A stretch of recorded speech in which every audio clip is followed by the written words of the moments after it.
बाबा सा कैसे है अमली? ठीक है।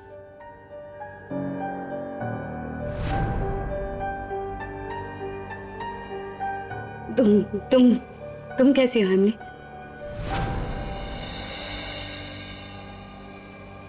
ठीक हो जेठानी जी, मैं समझ सकती हूँ आप अभी किस दुविधा से गुजर रही है, लेकिन जेठानी जी आपने हर मुश्किल से मुश्किल घड़ी में हम सबका साथ दिया है, हम सबको संभाला है। आपको नहीं टूटना है, आपको हिम्मत रखनी है, सब ठीक हो जाएगा।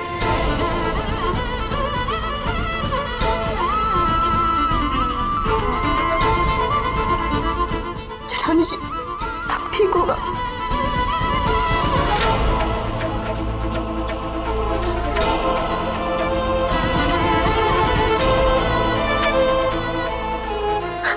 अमली, सारे सबूत यही कह रहे हैं कि ये अपराध सूरज जी ने किया है, लेकिन पता नहीं क्यों मेरा मन नहीं मानता। सूरज जी ऐसा नहीं कर सकते अमली, मेरा मन ये बात मानने को तैयार ही नहीं। मैं क्या करूं? जेठानी जी मन तो मेरा भी नहीं मान रहा कि जेठ जी कभी भी ऐसी घटिया हरकत कर सकते हैं।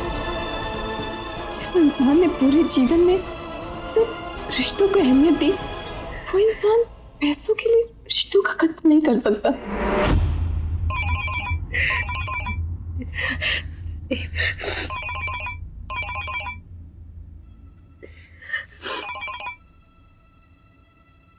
हेलो मैडम, लालिमा जी का लहंगा ड्राई होके आ गया है, आप आ रही है लेने?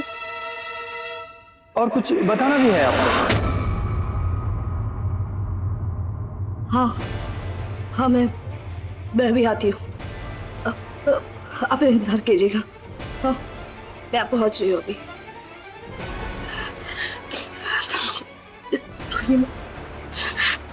मुझे अभी निकलना होगा। मैं तुम एक काम करो, मेरे साथ ही चलो, मैं तुम्हें रास्ते में छोड़ दूंगी, तुम घर निकल जाना। हाँ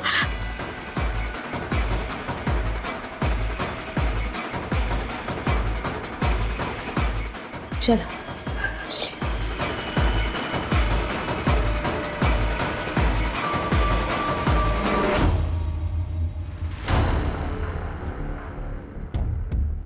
ये जगह रफू करना था सो कर दिया, लेकिन ये लाल मिट्टी थी, बड़ी कोशिश के बाद भी इसके निशान गए नहीं पूरी तरह से। लाल मिट्टी? ये लाल मिट्टी तो उसी खेत में थी जहां मोहित की लाश मिली थी। अरे भैया मेरे कपड़े प्रेस हो गए। लालिमा ने अगर ये लहंगा पहना था तो वो इसे पहनकर तैयार भी हुई होगी, इसमें पार्लर जरूर गई होगी। जो भी करना है जल्दी करना होगा, वक्त नहीं है मेरे पास। भाई साहब आप इस लहंगे को पैक कर दीजिए। जी सर, लोकेश और सूरज की कहानी में से सूरज की कहानी ज्यादा सही लग रही है। बहरहाल सारे सबूत इसी तरफ इशारा कर रहे हैं कि मोहित राठी का कत्ल उसके बड़े भाई सूरज राठी ने ही किया है। मैं कम इन सर? सर, फॉरेंसिक की रिपोर्ट आ चुकी है। इस रिपोर्ट के मुताबिक सूरज राठी के कुर्ते पे लगा खून मोहित के खून से मैच हो रहा है। उस पत्थर का साइज भी मोहित के सर पर लगी चोट के घाव से मैच हो रहा है। सर, हो ना हो, मुझे लगता है कि वही पत्थर हत्या में इस्तेमाल हुआ है। Thank you officer. लीजिए सर एक और सबूत, और ये भी सूरज राठी के खिलाफ है सर। मिस्टर सत्यदेव, हो सकता है आप जो भी कह रहे हैं बिल्कुल सच कह रहे हैं, लेकिन उसका मतलब ये नहीं होता कि हम लोकेश की कहानी को नजरअंदाज कर दें। आप सही कह रहे हैं। जहां तक लोकेश की कहानी का सवाल है, मोहित राठी ने उसे कॉल किया था, लेकिन सूरज के वहां पहुंचने से पहले, और जब तक लोकेश क्राइम स्पॉट पर पहुंचा मोहित की हत्या ऑलरेडी हो चुकी थी। लोकेश वहां पहुंचा, उसने देखा कि मोहित की बॉडी वहां पर पड़ी है, वो बौखला गया होगा। उसे समझ में नहीं आया होगा कि उसे क्या करना चाहिए। तो हो सकता है कि उसने मोहित की बॉडी को उठाकर कुएं में डाल दिया हो। उसके बाद लोकेश भी वहां से चला गया। इतना कुछ होने के बाद सूरज राठी की वहां फिर से एंट्री होती है, क्योंकि सूरज अपना आखिरी सबूत, यानी कि वो पत्थर जिससे उसने मोहित राठी की हत्या की थी, उसे वहां से हटाना चाहता था। सूरज ने सबूत मिटाने के लिए उस पत्थर को उसी कुएं में फेंक दिया जिस कुएं में मोहित राठी की बॉडी पड़ी हुई थी। उसके बाद वो भी क्राइम स्पॉट से निकल गया। सब कुछ ठीक है सर, सब कुछ सही है। सिर्फ एक बात मुझे समझ में नहीं आ रही, ये लोकेश की कहानी और उसकी बयान के हिसाब से उसने बताया था कि उसकी मोहित के साथ हाथापाई होती। अब ये समझ में नहीं आ रहा कि किसी मरे हुए इंसान के साथ कोई हाथापाई कैसे कर सकता है। इससे बात साफ है कि लोकेश हमसे झूठ कह रहा है, हमें गुमराह करने की कोशिश कर रहा है। लेकिन वो ये सब क्यों कर रहा है, ये जानने के लिए हमारी इन्वेस्टिगेशन जारी है सर। सददेव, अब सवाल ये उठता है कि लोकेश ने झूठ क्यों बोला। इसके पीछे असली कहानी क्या है, इसका जल्द से जल्द पता लगाओ। इस केस की कोई भी कड़ी हमसे छूटनी नहीं चाहिए, याद रखना, वरना असली मुजरिम को कोर्ट में भाग जाने का रास्ता मिल जाएगा।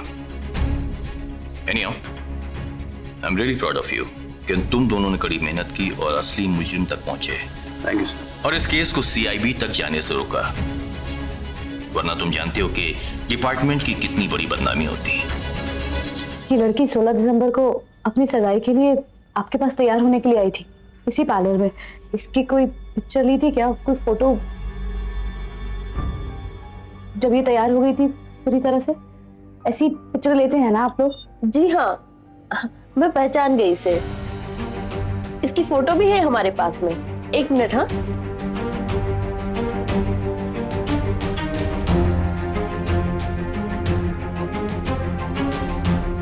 ये रही फोटो।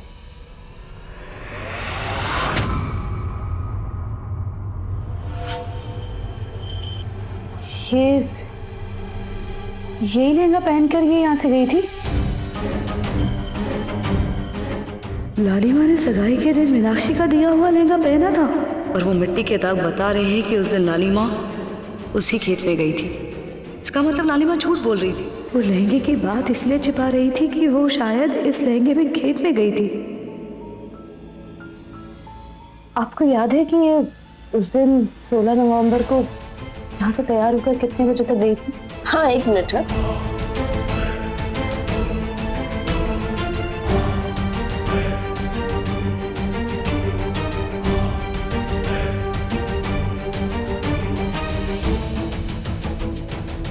हाँ, 1:30 बजे आई थी और 2:30 बजे गई थी।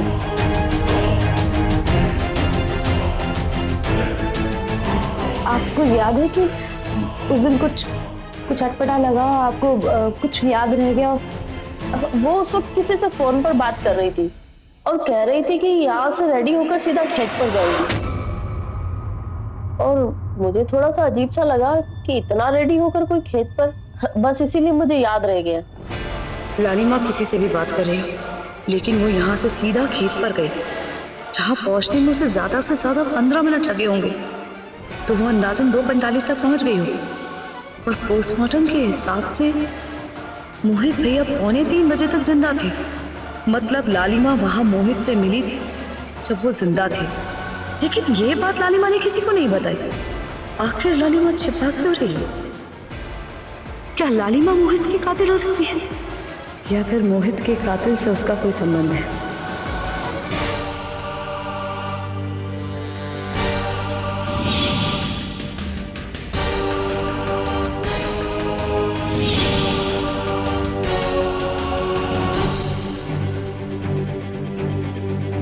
लालिमा, ये कौन सा लहंगा पहन लिया?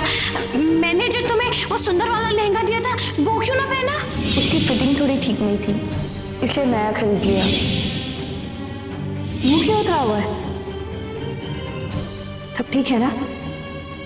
वो संध्या जी, जीजी की सगाई है तो थोड़ी बहुत तो घबराहट होगी ना।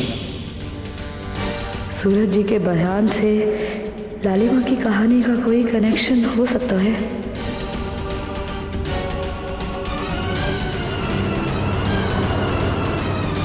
मुझे लालिमा से बात करनी होगी लालिमा ही इस कहानी में छुपे राज पर से पर्दा उठा सकती है।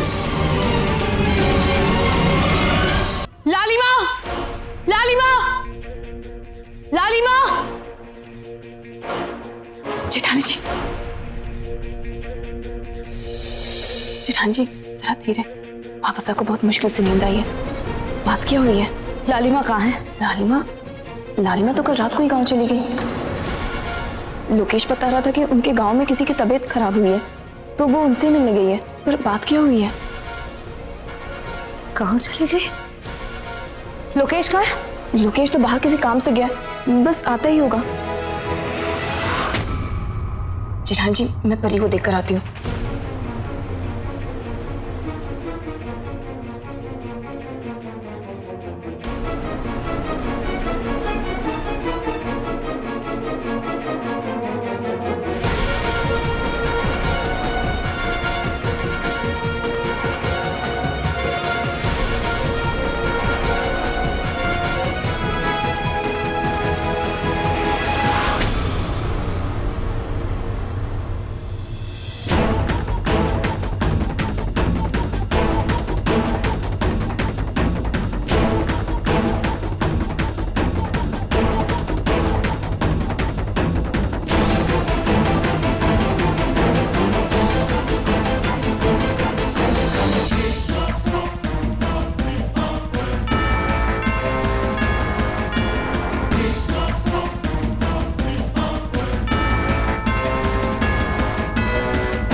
कितना भागोगे?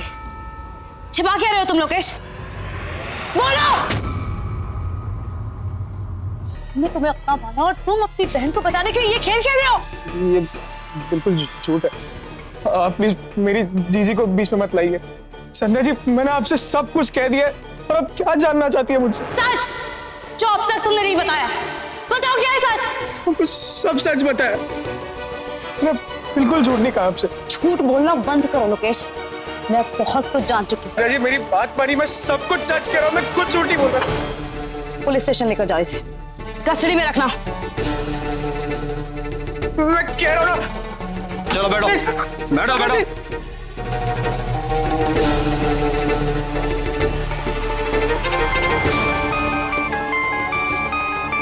लोकेश का फोन। लोकेश, मैं तेरी फोन का इंतजार कर रही थी। लोकेश, मेरी और अचानक चले जाने से कहीं संध्या को हम पर शक तो नहीं हुआ ना? मेरा मतलब उसने तुझसे कुछ पूछा? पता नहीं लोकेश, मुझे बहुत डर लग रहा है कि अगर संध्या को हमारे सच के बारे में पता चल गया तो हम क्या करेंगे? अब भी देर नहीं हुई है लालिमा। मैं जान चुकी हूँ कि उस दिन सगाई वाले दिन तुम मोहित से मिलने खेतों में गई थी। संध्या को सब पता चल गया? इसका मतलब लोकेश खतरे में है। भलाई इसी में है लालिमा। तुम मुझे सच सच बता दो कि उस दिन खेतों में हुआ क्या था। अगर मैंने सच्चाई बता दी तो लोकेश फंस जाएगा।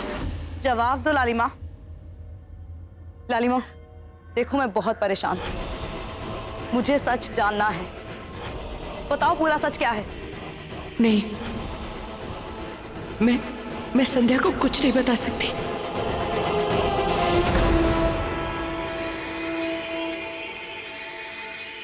फोन काट दिया।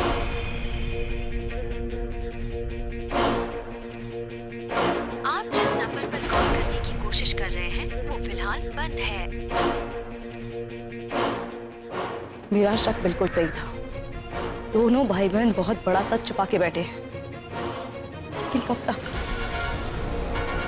अब सवाल किसी बेकसूर की जिंदगी का है, सूरज जी की जिंदगी का है। मुझे सच का पता लगाना ही होगा।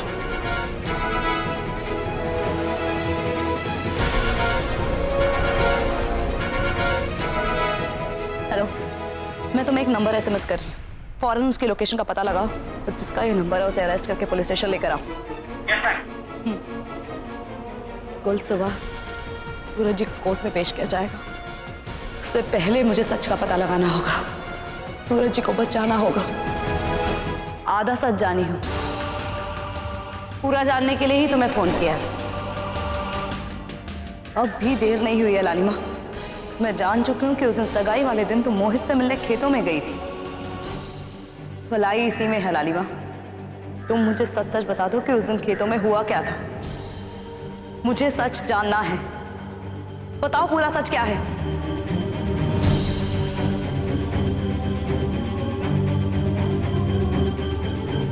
भलाई इसी में है लालिमा। भलाई इसी में है लालिमा। तुम मुझे सच सच बता दो कि उस दिन खेतों में हुआ क्या था। खेतों में हुआ क्या था।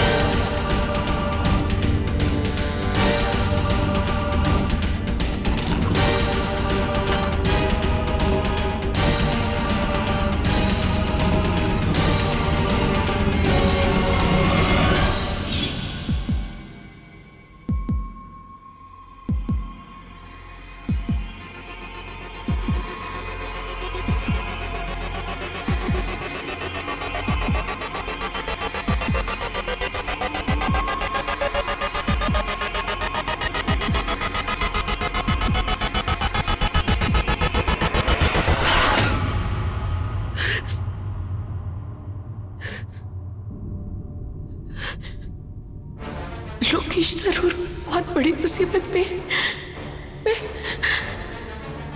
मैं क्या करूं?